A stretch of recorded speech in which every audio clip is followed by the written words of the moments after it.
So to start off, as I've already said, I didn't really know what to expect. I had trained, but still, for me, this was the longest hike. I've been at a very high elevation, and the cable element was essentially unknown to me. So on August 10th, my cousin and I drove to Yosemite. We settled in, had dinner. One important thing we did was we walked to the trailhead from our campsite because there's no buses running that early in the morning, so we wanted to make sure that we could find the trailhead in the dark. We drank water that evening and plenty of electrolytes to make sure that our bodies were ready, and then we went to sleep. At August 11th at 5 a.m., we left camp after laying in bed at 4:30 and going, are you awake? Are you awake? Let's do this. So we slept until we woke right up. Got up early, packed everything, and we headed out in the dark. We greeted the other hikers along the way and continued that 1 mile to the trailhead and started up the path. So the first portion of the trail is all asphalt, and so that entire path we were walking up in darkness with our headlamps. So as we were climbing the granite staircases of the beautiful mist trail, the sun began to rise behind us, and we saw daylight when we reached Vernal Falls. We continued to climb the granite until we hit Nevada Falls, meeting people all along the way. So it's really fun, in the morning when you're starting off on this hike because you meet all sorts of people. We were, at one point I remember, completely hiking up the granite, stairs, and there was these couple of guys right behind us, just totally jogging. This is nothing, and we looked at them and we're like, oh my, everyone is really, putting in gear. Some people just breathe on by. But that's, one of the things with hiking a trip like this is most people that you run into are going to have that same goal. And at a certain point you'll stop and you'll see, oh, I recognize them from the beginning, or they're coming back down, or you're coming back down. And you're all kind of encouraging each other along the way. So we walked through Little Yosemite Valley, which, keep in mind, is the halfway point. So consider that for pacing. And at 9:30 a.m., we reached the subdome. The subdome is where I began to feel the elevation. That was when my breathing started to get a little heavier, and I said, I'm just going to focus on my pace and putting one foot in front of the other. And then, that was about an hour. And at 10:30, we reached the base of the cables.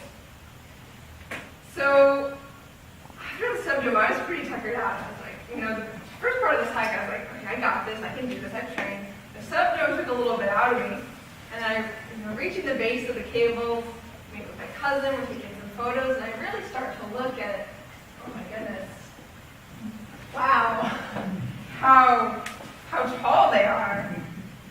And that's when she turns to me and she says, are you ready? Let's do this. And for that split second, I was like, this is when I just say yes. Because I'm not going to get in my head. And so I, right behind her, started walking up those cables. So I'm going to read a quote from my personal account, which you might have seen on the RIO website. But I feel like this perfectly sums how I felt in that moment. And this is what I wrote as soon as I came home, just to kind of see where I was. The cables themselves are nothing short of breathtaking. And once I began, each step took every ounce of courage I had. Rock climbing could not have prepared me for this hike. Not having a safety net while doing constant pull-ups between 10-foot gaps in order to hold myself to a vertical cliff was nothing short of terrifying. However, instead of fear, I felt intense excitement, a deep love for life. I felt beauty, and I felt the hum inside this massive 8,839-foot mountain.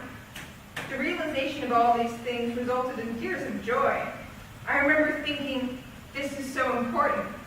Not the act of summiting the dome, but of understanding the deep importance of this experience, of feeling tiny, of feeling incredibly strong and alive. Oh. The end.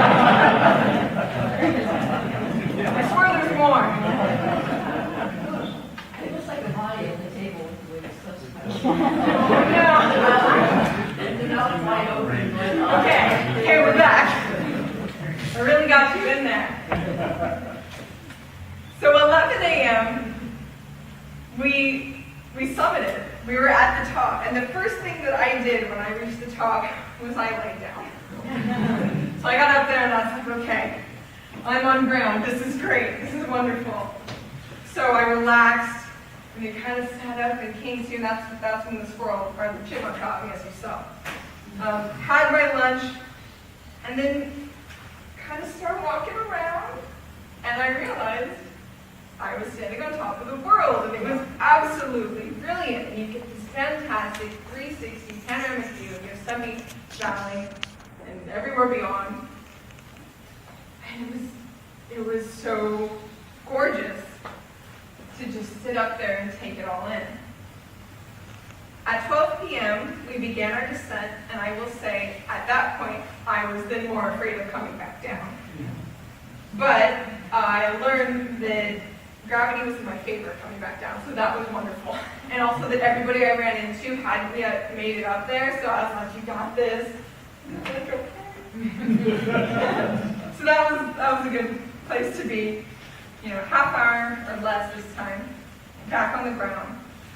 And then I will say that the way back was very long and tiring, and that's when you kind of notice that you're sore, and you have to power through it because your adrenaline is just kind of, ooh.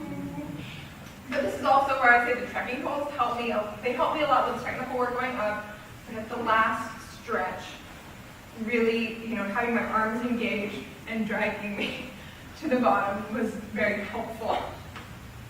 At 6 p.m., we returned to camp via the John Muir Trail and then hiked 1 mile back, concluding 13 hours total and 17 miles.